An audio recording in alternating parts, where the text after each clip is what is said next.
Hello, and welcome to today's webinar, How to Overcome Security and Compliance Challenges in Moving to the Cloud.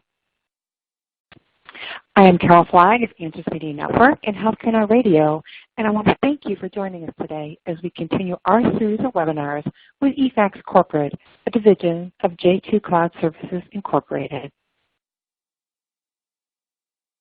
Founded in 1995, J2 is an award-winning leading provider of Internet services through its two divisions, Business Cloud Services and Digital Media.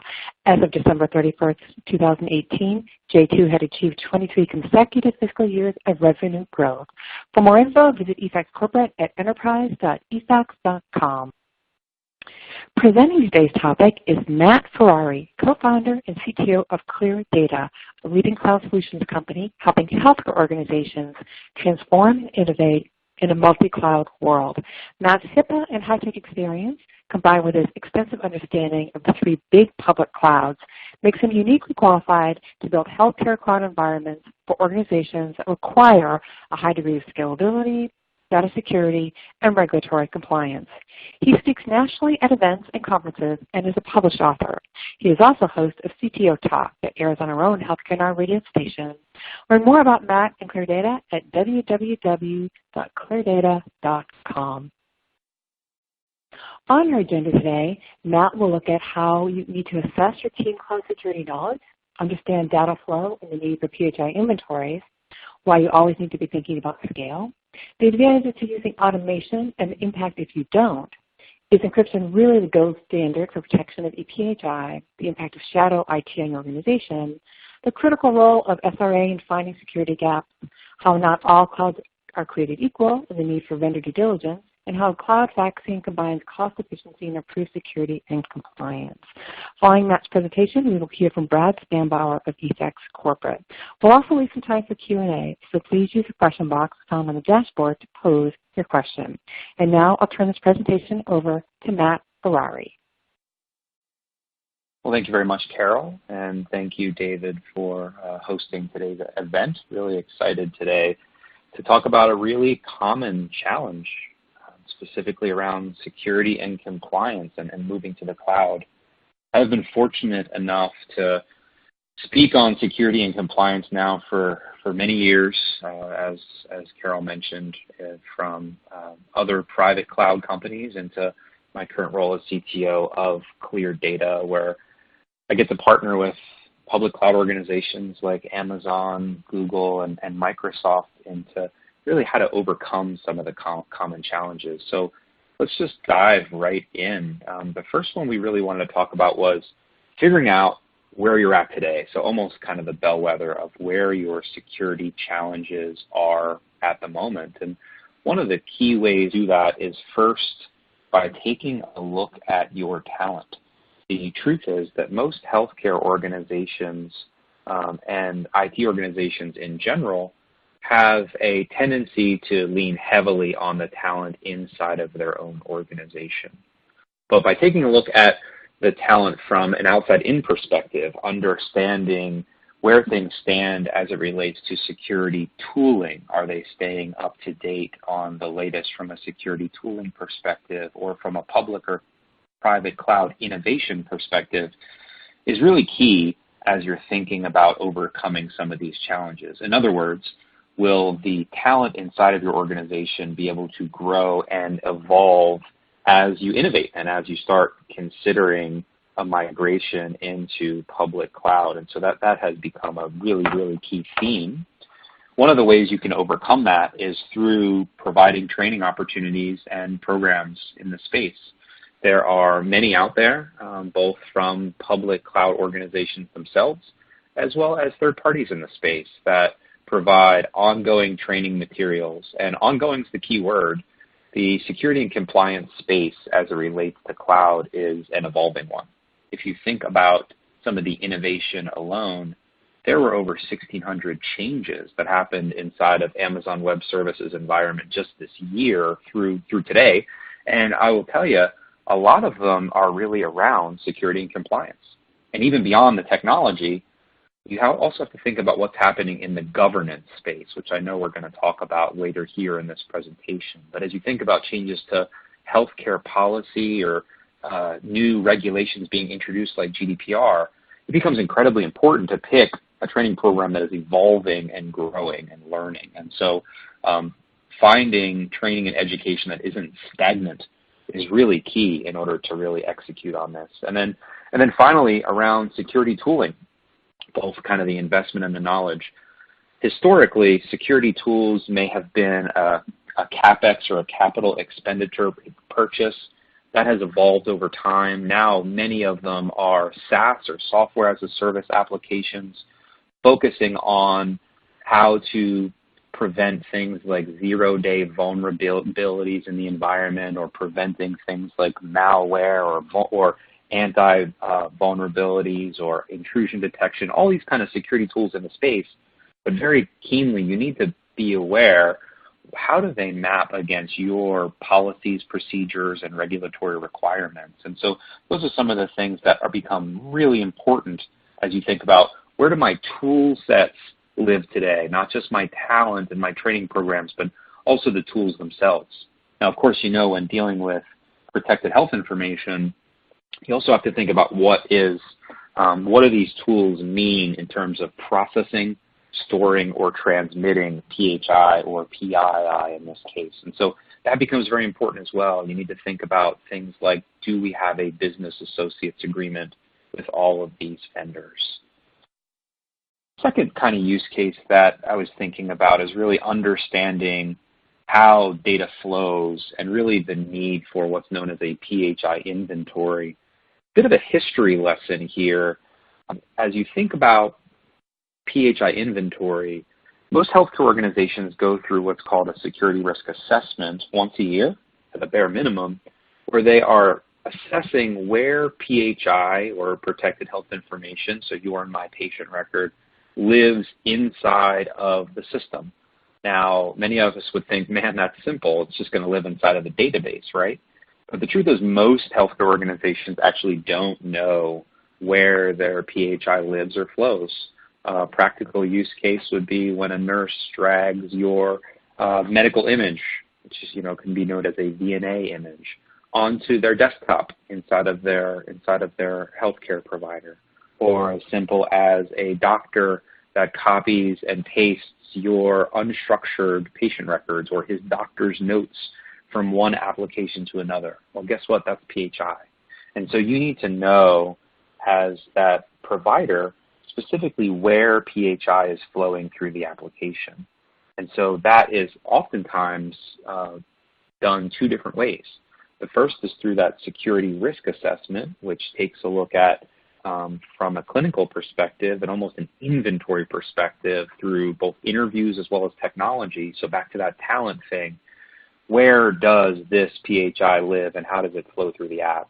But then the second is looking for actual, clinical changes into the PHI itself. And so there are many technologies out there. For example, a technology called Comprehend Medical from AWS, just as one example, which allows a healthcare organization to distributely trace or determine where did the PHI actually go. It's one thing to interview and know how the application should work, but how did it actually flow through the app? And that becomes incredibly important as you think about scary things in the security and compliance space, like a security vulnerability or potentially a ransomware event or heaven forbid, a legal declaration of breach or incident.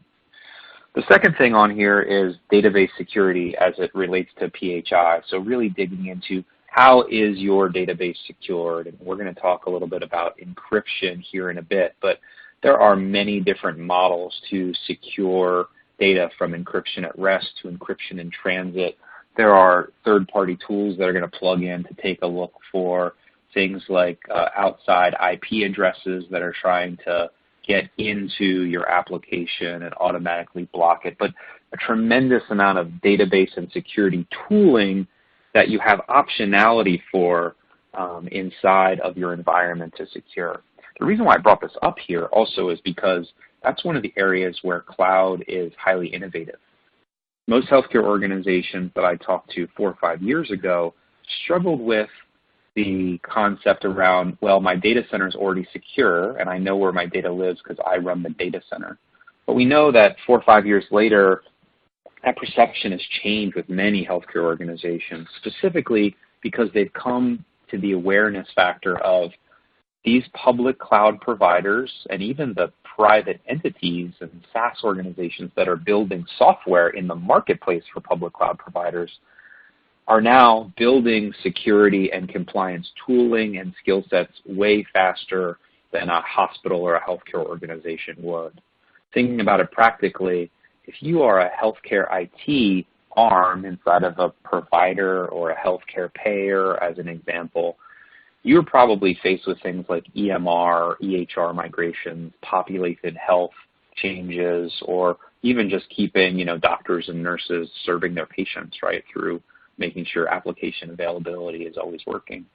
So you don't really have time, much less the technology resources or developers, to build out innovative tooling to the rate at which these third-party providers as well as public clouds are providing. As a matter of fact, organizations like Microsoft and Amazon publicly disclose that most of their R&D, more than 50% of it, is in the data, security, compliance, or AI space. And so that's really, really important.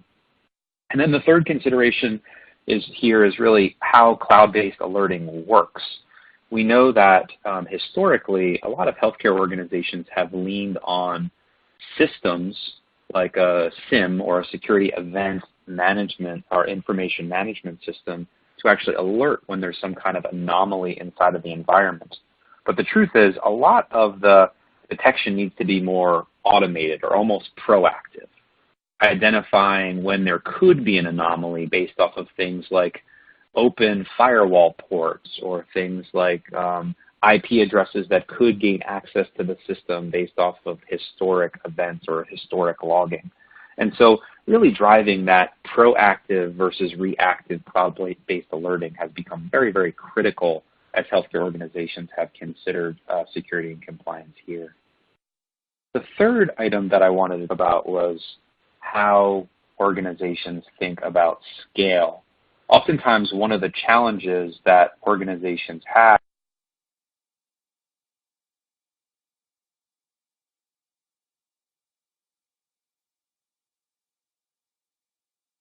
we think about cloud adoption. As we think about the advantages on the automation side, this is something that I'm deeply passionate about. As you adopt any kind of cloud partner or vendor, you're going to hear a lot about automation. But yeah, you can talk about automation in terms of innovation, in terms of accelerating and going faster. But what if we talked about it in terms of security and compliance, and what happens if you don't do it? So let's spend a moment and talk about it. As you think about automation itself, the first thing in healthcare you think about is, well, standards, right? In healthcare, things like life sciences, you may be talking about GXP, right? So good common practices or predictability that every single time you deploy something, you are deploying it, it's going to get the same request, it's going to make the same request, it's going to get the same results. And if you don't do that, obviously you fall out of compliance, but look, if you don't do that, you open up security risks. The most common ones that I see in the space are typically around access control. When you don't use automation to deploy things the same way, you're going to open up different firewall ports, or you're going to open up and provide permissions to a different user, or an old user, or someone that doesn't have a expired password policy. These kind of things that we all think are really simple, but it's just the facts as it relates to security and compliance. The second is the ability to just move quick through automation. And I mentioned that I wouldn't talk about innovation in terms of speeding things up, but I will talk about it in terms of security remediation. We all know that there are a tremendous amount of vulnerabilities constantly in the space. There are things like operating system patches that are released at the bare minimum once a month per operating system. There are vulnerabilities inside of your code, which is why things like vulnerability scanning from tools like Tenable or Nessus are out there in the space, and there's lots of those. And then there's also kind of the reduction need to think about what's next.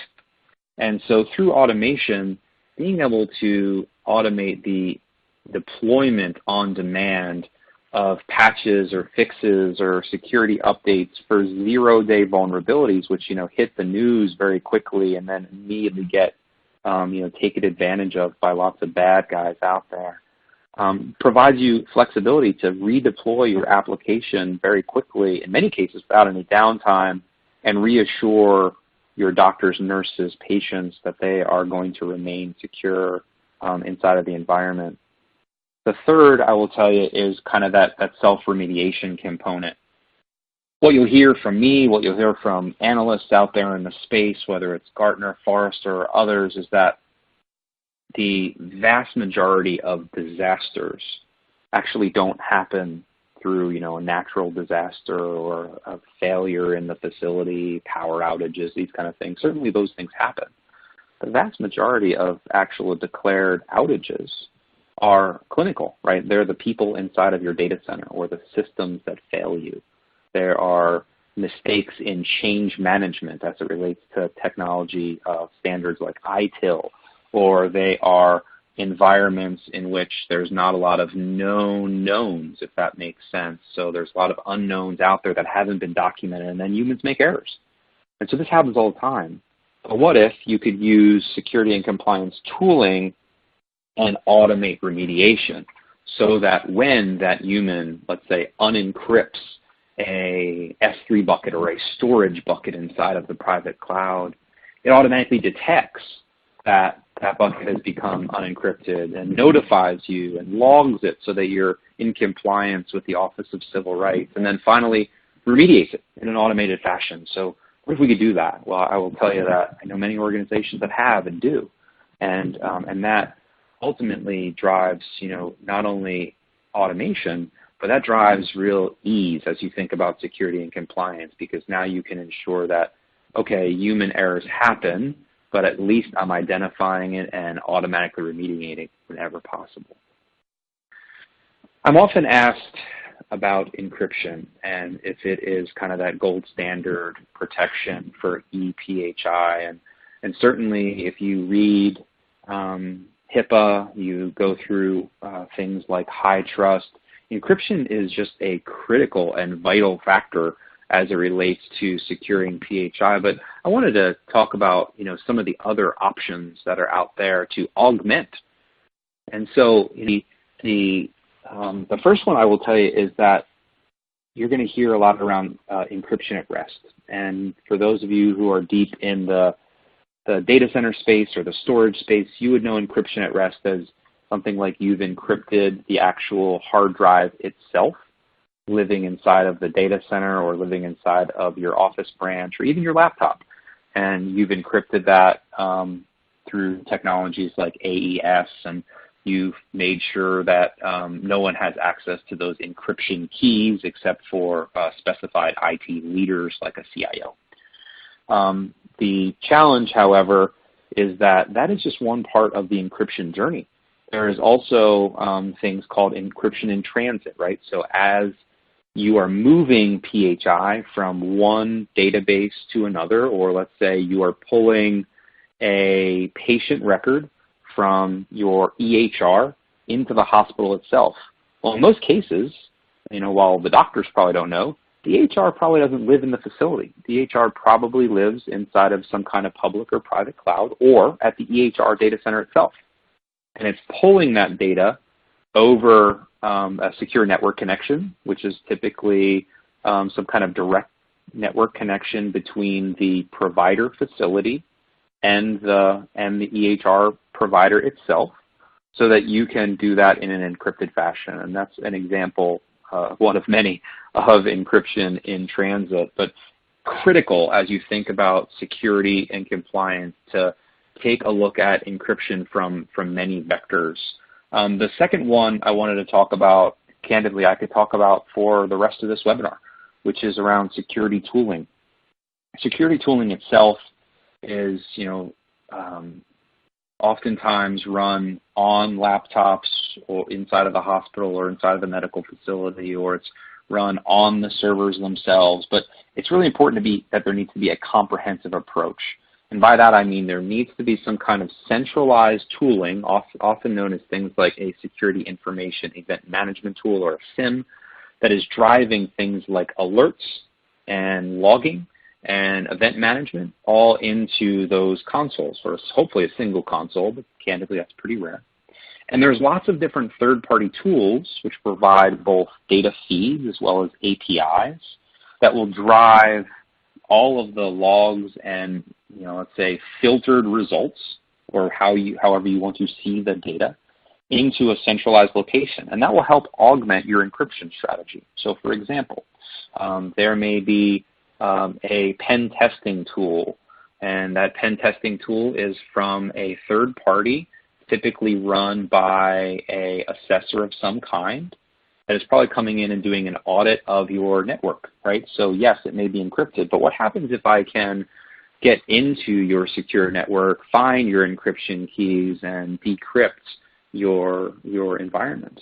And so by running pen testing inside of the environment, I can find out where are the holes inside of the network itself. Where are there open firewall ports? Where is there an application that's publicly accessible to the web? And if so, does that have PHI? Or maybe does it even share the same system from a database perspective as a PHI app so I can get into it? And so that's just pen testing tools, but picture lots of tools out there to help augment your security and compliance rigor beyond just encryption.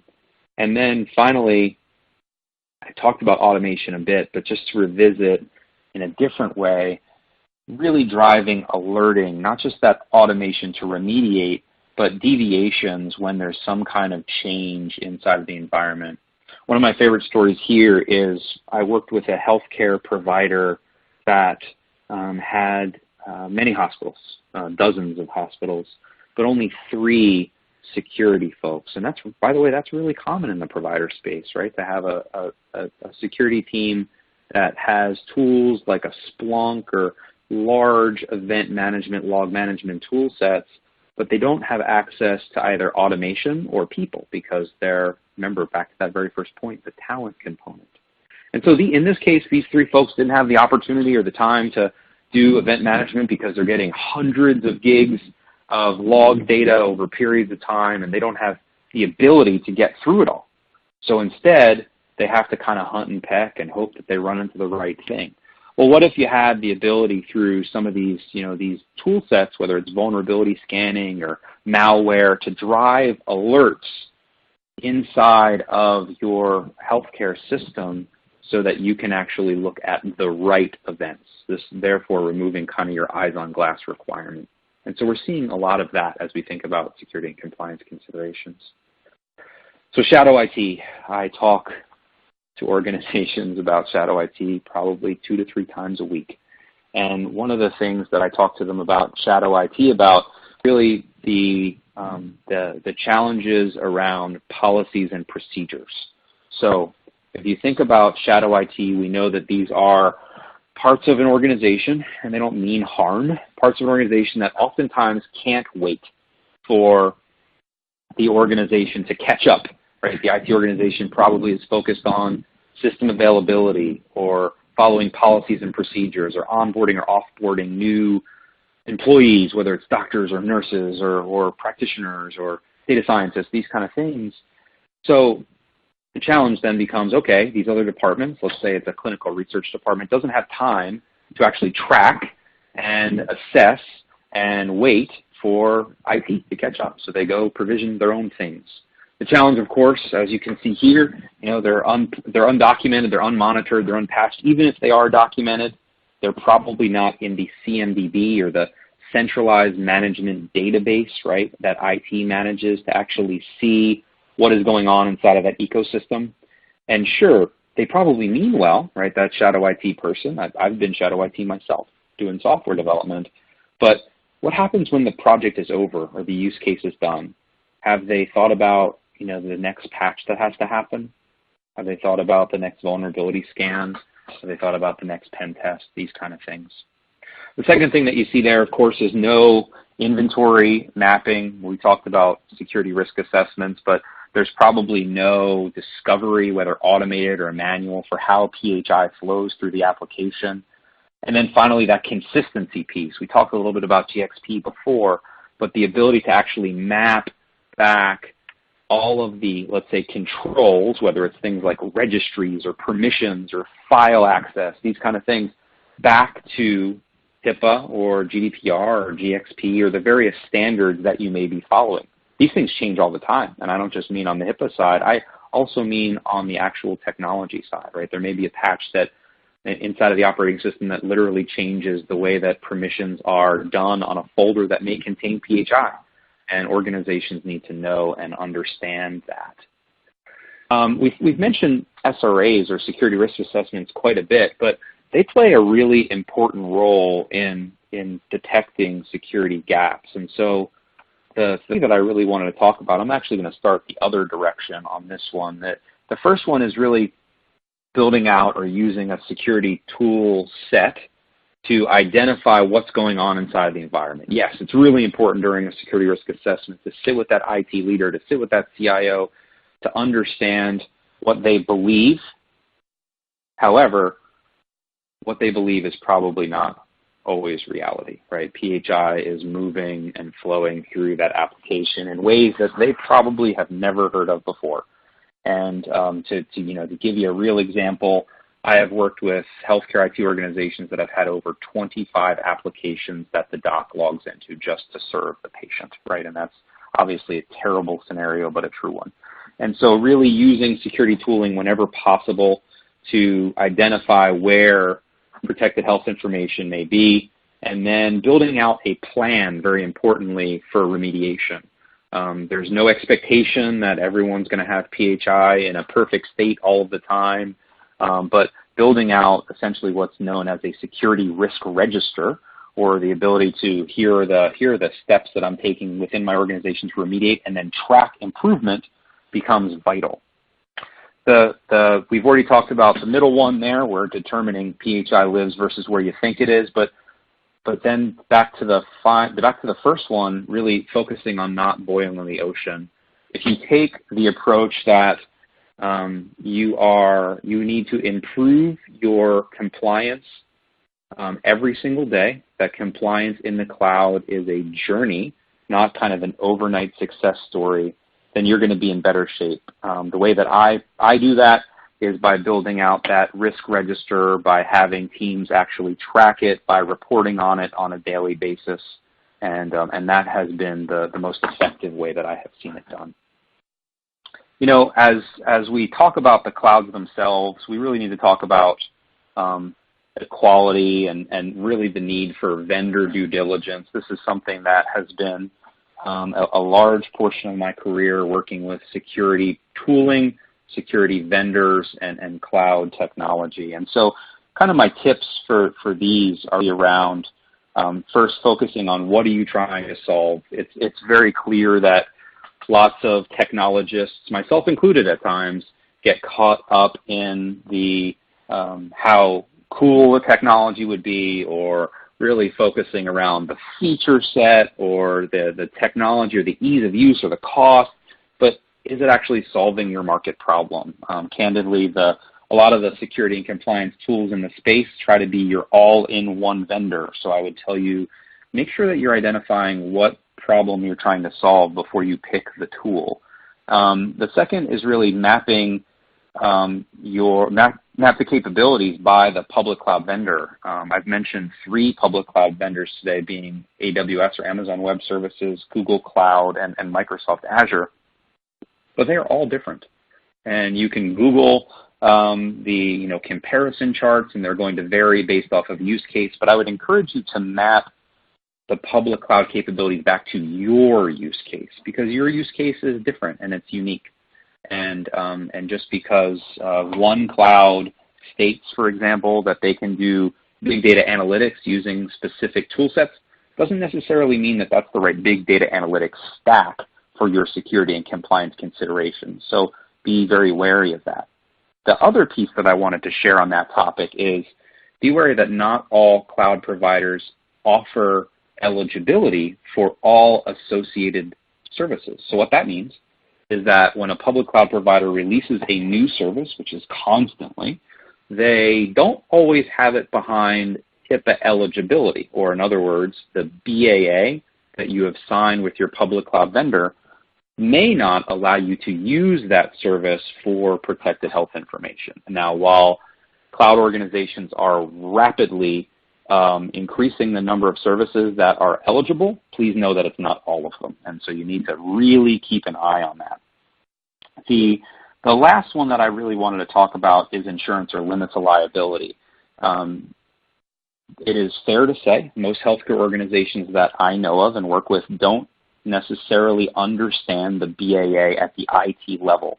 That means that when they are considering new security and compliance tooling or even public cloud adoption, they need to be wary that there are things like limits of liability and insurance that really focus on who has responsibility for what part of the data inside of that application. As an example, a vulnerability scanning tool probably won't take accountability. If you think about a RACI, a model, it probably won't take an accountability for the underlying data. So if the data were to have a security incident, or even worse, a legal declaration of breach, they probably haven't taken legal accountability for that. However, they probably have taken legal accountability for, yes, we can see PHI sometimes, depending on where you put it in your application, for the scan, and therefore we won't do anything with the PHI. We will ensure that we don't have access to the log files underneath the PHI itself. So picture things like that. You really need to understand where the liability sits with each and every one of your cloud vendors, as well as with each and every one of your security and compliance vendors. And that, I'm actually going to transition this back over to Carol.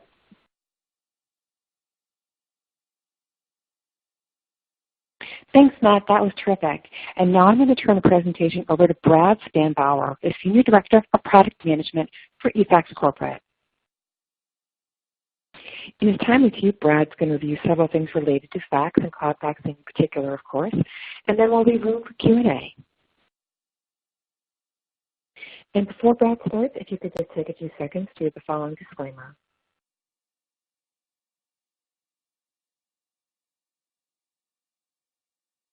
And now I'll turn it over to Brad Spanbauer. Thank you, Carol. And after everyone read that exciting disclaimer, let's look at some data. As you can see on this chart, fax is a growing component of numerous industries, including healthcare, growing 9% last year. We see this at eFax Corporate, in particular in the enterprise side of the business. Fax usage is growing, and it's really considered an important part of many compliance programs. But when was the last time you saw a headline like this? This is one reason, I believe, that a technology as outdated as fax still plays such a central role in many industries' business communications today. Fax transmissions can fly under the radar when compared to email, text messaging, cloud collaboration platforms, and other more modern communication protocols. And this might help explain why you don't hear many horror stories of large organizations having critical information stolen by hackers intercepting their fax transmissions. But that can't be the only reason business faxing has survived decades into the internet era. Let's take a look at some of the other reasons. But it's important to keep in mind that your legacy fax infrastructure, fax machines, in-house fax servers, POTS lines, aren't necessarily secure either, or that it will even withstand an actual data privacy audit, such as those from HIPAA or SOX regulators. In fact, traditional business faxing has plenty of security vulnerabilities of its own. Let's look at a few examples. Faxes left on fax machines. There's not much you can do about securing a fax that arrives safely at your recipient's fax machine, no matter how secure your transmission process is. But you do need to control what happens to a paper fax on your machines. Whether an employee sends a fax from a fax machine in your office and then leaves while it's still transmitting, because faxes are slow, or an incoming fax arrives on your machine and the person authorized to view that content isn't around. You have a security and compliance issue if unauthorized people can view or even take a paper fax containing sensitive information. There's lack of secure archiving. Another problem with traditional enterprise fax infrastructure is a complete lack of security when it comes to those fax documents after they've been delivered to the company's fax number. For fax machines, businesses rarely have a company-wide policy insisting employees either shred received fax documents or secure them in locked cabinets after receiving or sending the hard copy.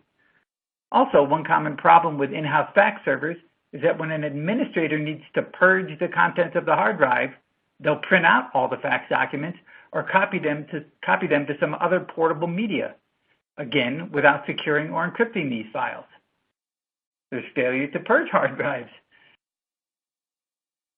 Another issue with legacy fax hardware, from desktop machines to multifunction printers that have fax capability, is that their hard drives maintain copies of every fax sent and received on that device. And if the company doesn't regularly purge these hard drives, they can be targets for hackers as well.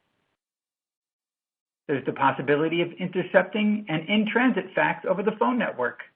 It's worth pointing out here that fax transmissions can be hacked while traveling over the plain old telephone network, but this is quite rare, and here's why. First, it would mean physically traveling to a sender's location and breaching the building or office security, and gaining access to a locked utility room or the telco equipment boxes on the street corner, and then figuring out which of the hundreds of copper pairs are the ones you want to tap into, all the while risking arrest for trespassing and violating the wiretapping laws. Sounds like a scene in a heist movie, doesn't it? Second, this method isn't very scalable. Much easier to hack someone's email account or corporate mail server and download thousands of emails in a matter of seconds without leaving your basement. There is a long-standing perception in the healthcare community that traditional analog fax is intrinsically HIPAA compliant and therefore safe to use. Yes, it's true that traditional fax transmission is reasonably secure because it goes over the public switch telephone network and not the internet. And thanks to the conduit exception rule, this type of fax does not require encryption to be compliant. But a fax document is only secure during the actual transmission phase over the telephone network. And as this cartoon shows, it's who's at the other end that counts. In fact, there are many potential HIPAA compliance pitfalls with traditional fax machines. For example, fat fingering fax numbers is a common source of complaints to the OCR. If you fax PHI to an unauthorized recipient, you just committed a HIPAA violation. Documents containing PHI may be left unattended on the machines where they are exposed to unauthorized viewers. And if you don't have a written policy that specifies a set of procedures to secure fax documents, you are not in compliance. Turning now to the most common sources of healthcare data breaches. This chart is pretty self-explanatory. And I should add that by large, they mean greater than 500 records. One thing should leap out at you. In an era of rapid migration to electronic medical record systems, don't forget about paper records. The OCR reports that paper is still an area where they see a lot of complaints because people forget about protecting them, especially at the business associate level. So you need to be aware of what your business associates are doing with your paper records and how those records are disposed of. Don't be the subject of a news story that appears on page 5 of your local paper about boxes of medical records found in a dumpster containing the personal information of thousands of your patients. You can be sure the government will want to know how they got there. You can also see the prevalence of portable devices and laptops with a combined total of 26%. This is the single largest source of data breaches. And that should come as no surprise. If you allow ePHI to be stored on movable devices, sooner or later it will walk away and be lost or stolen. And if the data on those devices is not encrypted, you will have a reportable data breach to deal with. So now let's take a look at one of the top drivers of fax usage, and that is being part of a workflow. So here we have an example from a large university health system. And the way their process works is they receive and print all incoming faxes, and then they have a staff member collect and separate those faxes by department. And then they scan those faxes one at a time, and they upload those to an electronic medical record system, and then they shred the paper fax to protect patient privacy. not very efficient. So we were really able to simplify that process by receiving all the incoming faxes, converting them to electronic documents, and then we just passed those along to the secure portal. So there was no physical human intervention, no printing of faxes and then shredding later on. It was receiving the incoming fax, making sure it was in the format that the customer needed, and then we passed it along to their portal. Simple as that. And I'll end with this slide. I really like the way that it shows how you can employ cloud fax within your organization and replace fax machines and servers. And this can be beyond our fax by email service that I just mentioned. So you can fax directly to and from your company's network-connected multifunction printers and devices without the need for any analog fax lines. That's really useful when you need to scan a signed document and fax it right from the glass. You can send and receive faxes from tablets and smartphones or through our secure mobile app, which can be invaluable when you need to digitally sign and return a document or when you're making the rounds away from your office. And you can also fax from anywhere over an internet connection through our secure eFax portal using a browser or our eFax Messenger desktop application. And for those with maximum security requirements, you can add enhanced privacy measures with our eFax Secure and our SFax services. These require a secure login to view and download the received encrypted fax documents, so faxes never touch your email system. eFax Corporate works seamlessly with virtually any standard email program, from Microsoft Outlook to Gmail, and we support TLS 1.2 security and authentication protocol as recommended by NIST, the National Institute for Standards and Technology, for compliance with the HIPAA security rule. You can also integrate faxing into electronic health record applications using our RESTful API. And APIs are useful for high-volume automated faxing when you don't require any manual intervention. And as a reminder, eFax Corporate, we are the world's #1 online faxing company. We're the most widely deployed online fax service for the Fortune 500 and trusted by more healthcare, legal, and financial firms than any other online fax provider.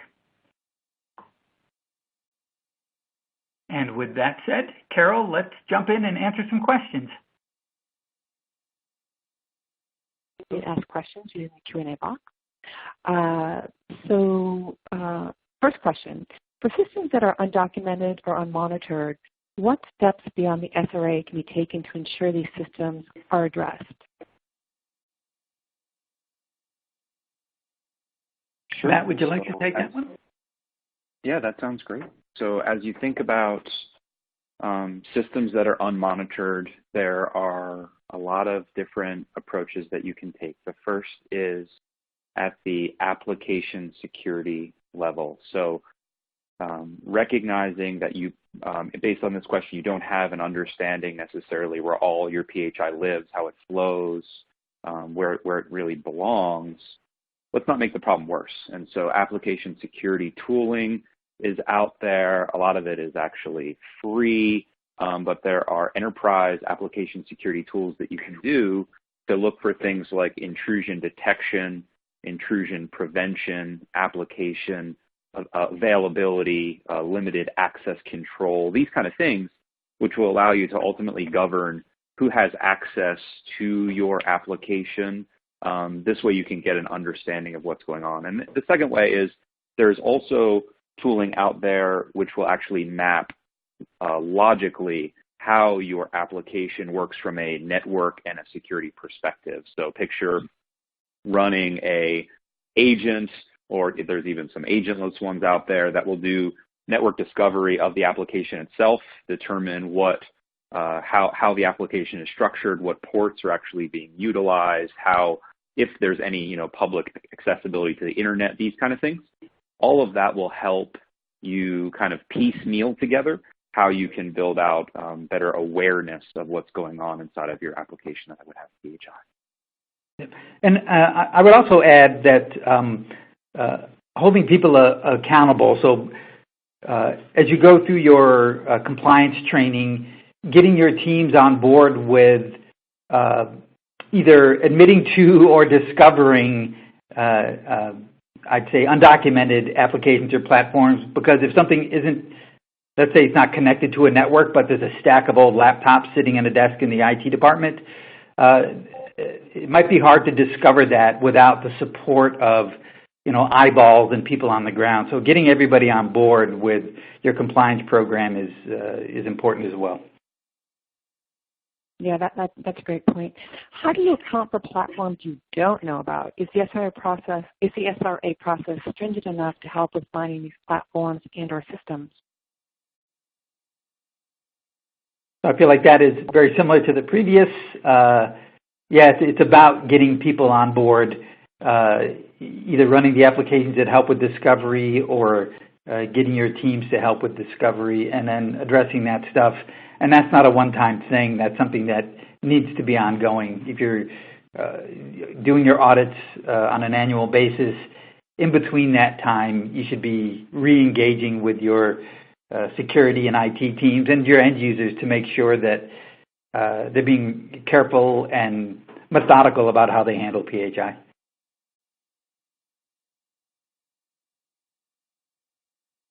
Do you have and I start with Matt, I think, on this. Do you have a preferred cloud service provider? I hear AWS comes up the most in conversations. You talked about the big three.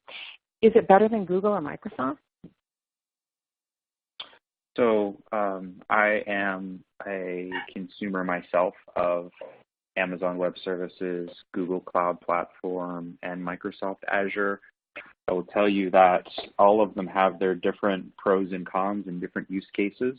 My short answer is going to be no, but I will tell you from a longer perspective, it really depends on what you're actually trying to accomplish. They all have their own features. They're not made apples for apples. As an example, the multiple platforms have amazing serverless technology. So for the more advanced cloud user that is, building or refactoring their application to be more secure by not using, things like Windows instances or Linux instances, you may want to lean in on a specific cloud based off of that, based off of those architectural decisions. But what I would tell you is that the right way that we try to approach it in my world is try to focus on what healthcare or market problem you're trying to solve, and then back into the technology and cloud service provider from there.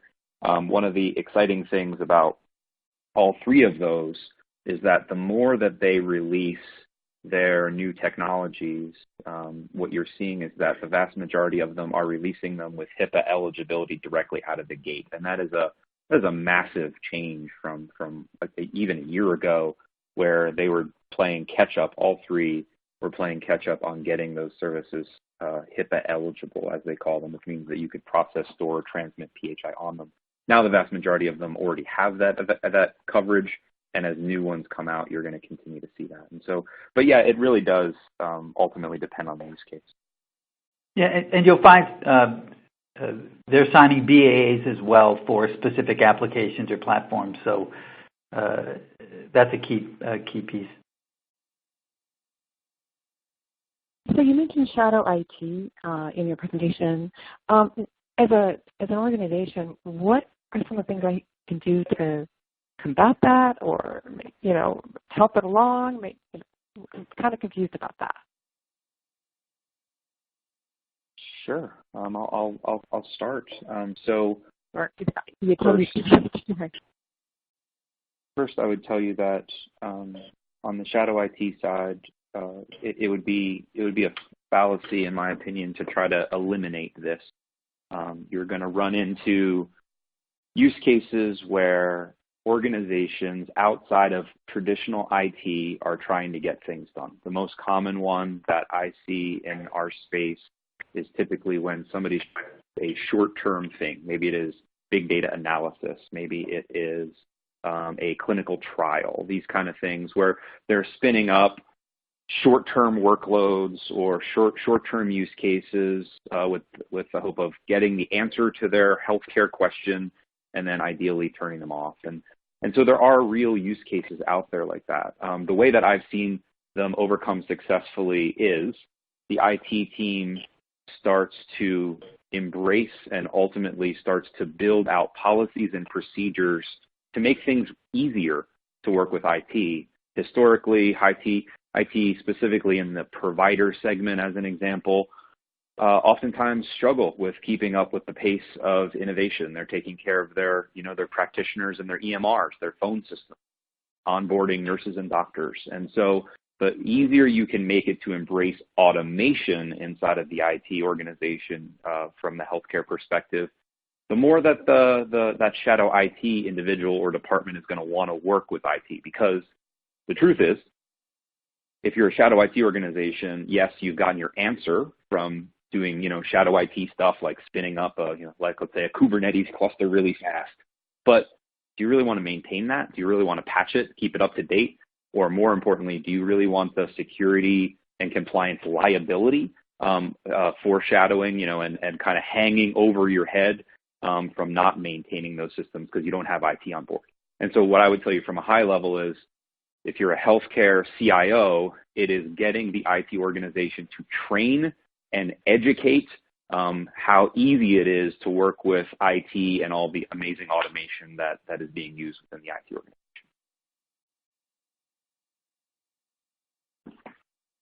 Great. And another SRA question. How often should we be conducting an SRA?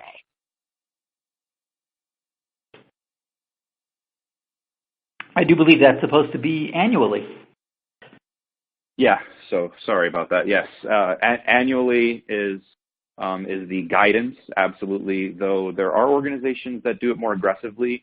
In some cases, though it's rare, and the organizations that typically do it more aggressively will do it every 6 months or so, and that's to check in on progress. There are a lot of really great SRA agencies out there that will do things like once a quarter, or even near real time, give you kind of a dashboard view into what is the status of my SRA. Am I actually making progress from a procedure or process perspective? This way, when you go through that annual assessment, you show market improvement, and that's kind of common practice today. And a follow-up question to the cloud services question. So if I'm not using one of the big threes, I should be checking, I'm assuming, that another cloud service provider will sign a BAA, right? Yes. Absolutely. If you are storing, go ahead, please. I was going to say, yes, that's absolutely accurate. And you want to make sure, especially if it's a smaller player, that you know enough about the company or the provider that you trust that what they're staking in the BAA is valid. I mean, that BAA means you have shared liability for the protection of that data, but especially early on, there are sometimes folks who will sign a BAA not fully understanding what that means. So usually a larger provider, it's not an issue. Smaller provider, you need to do a little more diligence. Yeah, I completely agree with that. I will tell you that when I run into new vendors, because part of my role is obviously also evaluating new vendors that may be in the ecosystem that might touch PHI in some way or even have remote access to view it. If the vendor, very similar to the point that was just made, if the vendor comes back and says, sure, we will sign a BAA, send it over, that is typically warning flag number one. You want to be able to have live conversations, legal conversations with red lines on what common security practices and what shared responsibility are you taking versus the vendor that you're signing the BAA with. Those should be live and active discussions, and actually oftentimes result in things like tabletop exercises of security incidents, so that you're walking through, okay, if issue A crops up, we go back to the BAA and we go back to the master services agreement. Who owns the responsibility for each individual part of this agreement? And so that is very vital as you think about BAAs. I probably have time for one more question here. So if this probably depends on the size of the company, I'm assuming, or the organization, but what would be a typical time frame for moving all of our records to the cloud?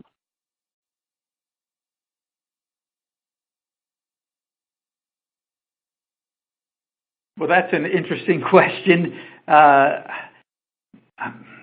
answer could be never. You might not ever want to move all your data to the cloud. For some folks, they might have a sense of urgency around it, usually driven by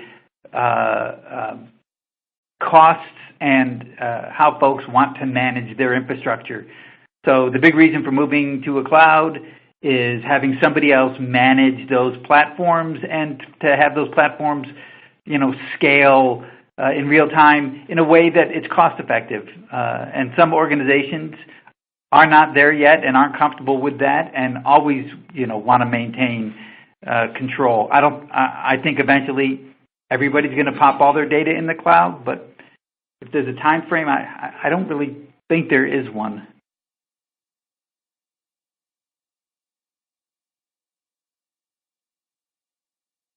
All right. And for those of you sort of chiming in as to a copy of the recording of the slide deck, we will be getting this out to you after the event, probably within 24 to 48 hours. Matt, thank you so much for your time today. Brad, you as well. We'll be looking at another Answers Media Network eFax corporate webinar event in the next month or two, so keep your eyes peeled for that. And of course, to the attendees, we appreciate your time today. Thanks very much. Thanks, Carol. Thanks, everyone.